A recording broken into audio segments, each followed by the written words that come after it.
Hello welcome back to my channel. ഇന്നും വന്നിട്ടുള്ളത് ഒരു ബ്രേക്ക്ഫാസ്റ്റിൻ്റെ റെസിപ്പിയായിട്ടാണ്.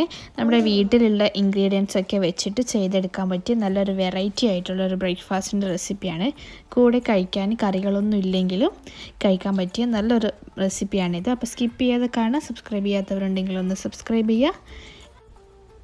അപ്പോൾ നമുക്ക് നേരെ റെസിപ്പിയിലോട്ട് പോവാം. അപ്പോൾ ഇതിന് വേണ്ടിയിട്ട് ഞാൻ 2 കപ്പ് പച്ചരി ഒരു 4 മണിക്കൂർ കഴുകി കുതിർത്ത് വെച്ചതാണ്. അപ്പോൾ ഇതിപ്പോൾ നന്നായിട്ട് കുതിർന്ന് വന്നിട്ടുണ്ട്. ഇനി നമുക്ക് ഇതിൽ വെള്ളമൊക്കെ കളഞ്ഞ് ഒന്നുകൂടെ ഒന്ന് കഴുകിയെടുക്കാം. രാവിലെ കുതിർക്കുന്നതിന് പകരം രാത്രി കുതിർത്ത് വെച്ചാലും കുഴപ്പമില്ല. ഒരു 4-5 മണിക്കൂർ നന്നായിട്ടൊന്ന് കുതിർത്ത് വയ്ക്കുക. അപ്പോൾ അത് ഞാൻ കുതിർത്ത് വെച്ചിട്ടുള്ള അരി നന്നായിട്ട് കഴുകി ഒരു മിക്സിയുടെ ജാറിലോട്ട് ഇട്ട് കൊടുത്തിട്ടുണ്ട്. ഇനി നമുക്കിതൊന്ന് അരച്ചെടുക്കണം. അപ്പോൾ അതിന് മുമ്പ് ഒരു 2 ഇൻഗ്രീഡിയൻസ് ചേർക്കാനുണ്ട്. അപ്പോൾ ആദ്യം തന്നെ ഇതിലോട്ട് ചേർക്കുന്നത് ഇഞ്ചിയാണ്. ഒരു ചെറിയ കഷ്ണം ഇഞ്ചി കട്ട് ചെയ്ത് ചേർത്ത് കൊടുക്കാം. പിന്നെ ഇതിലേക്ക് ചേർക്കുന്നത് ഉരുളക്കിഴങ്ങാണ്. 2 മീഡിയം സൈസുള്ള ഉരുളക്കിഴങ്ങ് പുഴുങ്ങിയെടുത്തതാണിത്. അപ്പോൾ ഇത് 4ആയിട്ട് കട്ട് ചെയ്തിട്ട് ഇതിലോട്ട് ചേർത്ത് കൊടുക്കാം.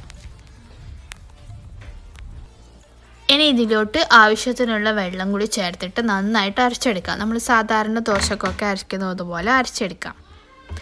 അപ്പോൾ ഞാനിത് മുഴുവനും അരച്ചെടുത്തിട്ടുണ്ട്. ഇതിപ്പോൾ കുറച്ച് ടൈറ്റായിട്ടുള്ളത് ഈ മിക്സിയുടെ ജാറിൽ കുറച്ച് വെള്ളം ഒഴിച്ചിട്ട് കുറച്ച് വെള്ളം കൂടി ഇതിലോട്ട് ആഡ് ചെയ്യുന്നുണ്ട്.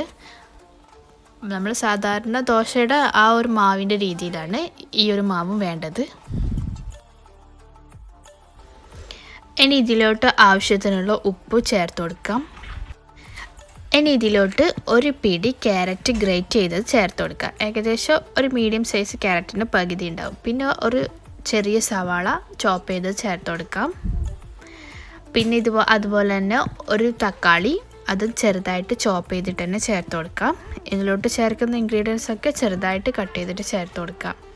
പിന്നെ ഇതിലോട്ട് ചേർക്കുന്നത് പച്ചമുളകാണ്. അപ്പോൾ നിങ്ങളുടെ എരിവിനനുസരിച്ചിട്ട് പച്ചമുളകും ചോപ്പ് ചെയ്ത് ചേർത്ത് കൊടുക്കാം. പിന്നെ വേണ്ടത് കുറച്ച് മല്ലിയിലയും കറിവേപ്പിലയാണ്. അതും കട്ട് ചെയ്തിട്ട് ചേർത്ത് കൊടുക്കാം. ഇനി ഇത് മുഴുവനായിട്ടും നന്നായിട്ടൊന്ന് മിക്സ് ചെയ്ത് കൊടുക്കാം.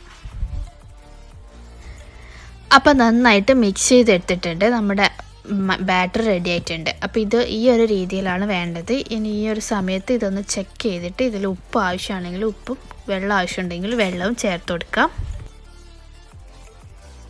ഇതെങ്ങനെ റെഡിയാക്കി എടുക്കുന്നത് നോക്കാം. അപ്പോൾ ഞാൻ ഇവിടെ കുക്ക് ചെയ്യാനായിട്ട് എടുത്തിട്ടുള്ളത് ഒരു ഫ്രൈ പാനാണ്. ഇത് നിങ്ങൾക്ക് ദോശക്കല്ലിലും ചെയ്തെടുക്കാം. പാൻ നന്നായിട്ട് ചൂടായ ശേഷം ഒരു 1/2 ടീസ്പൂണോളം ഓയിൽ ഒഴിച്ച് കൊടുക്കുക. എന്നിട്ട് നന്നായിട്ട് സ്പ്രെഡ് ചെയ്ത് കൊടുക്കാം. എന്നിട്ട് നമ്മൾ റെഡിയാക്കി വെച്ചിട്ടുള്ള മാവ് ഒരു തവി ഒഴിച്ച് കൊടുക്കുക. എന്നിട്ട് അതൊന്ന് ചുറ്റിച്ച് കൊടുക്കാം. പിന്നെ ഇതിൻ്റെ വലിപ്പമോ സൈസൊക്കെ ഇത് നിങ്ങളുടെ ഇഷ്ടത്തിനനുസരിച്ച് ചെയ്തെടുക്കാം. ചെറുതായിട്ട് വേണമെങ്കിൽ അങ്ങനെ ചെയ്തെടുക്കാം, വലുതായിട്ട് വേണമെങ്കിൽ അങ്ങനെ ചെയ്തെടുക്കാം.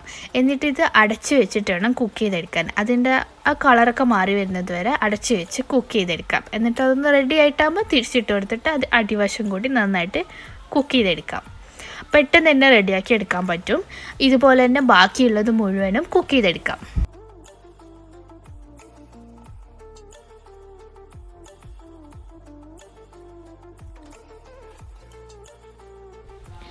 അപ്പോൾ ഇത് മുഴുവനായിട്ടും കുക്ക് ചെയ്തെടുത്തിട്ടുണ്ട്. നല്ല സിമ്പിളായിട്ട് റെഡിയാക്കി എടുക്കാൻ പറ്റിയതാണെന്ന് വീഡിയോ കണ്ടപ്പോൾ മനസ്സിലായിട്ടുണ്ടാവുമല്ലോ. ഇതിൻ്റെ കൂടെ ചട്നി ആയിരിക്കും കുറച്ചുകൂടി നല്ലൊരു കോംബോ ആയിട്ടുള്ളത്. രാവിലെ വളരെ പെട്ടെന്ന് തന്നെ റെഡിയാക്കി എടുക്കാൻ പറ്റിയ നല്ലൊരു വെറൈറ്റി ആയിട്ടുള്ളൊരു ബ്രേക്ക്ഫാസ്റ്റ് റെസിപ്പിയാണിത്. അപ്പോൾ വീഡിയോ ഇഷ്ടമായിട്ടുണ്ടെങ്കിൽ ലൈക്ക് ചെയ്യുക, ഷെയർ ചെയ്യുക. നിങ്ങളിത് ട്രൈ ചെയ്ത് നോക്കിയിട്ട് നിങ്ങളുടെ ഫീഡ്ബാക്ക് അറിയിക്കുക.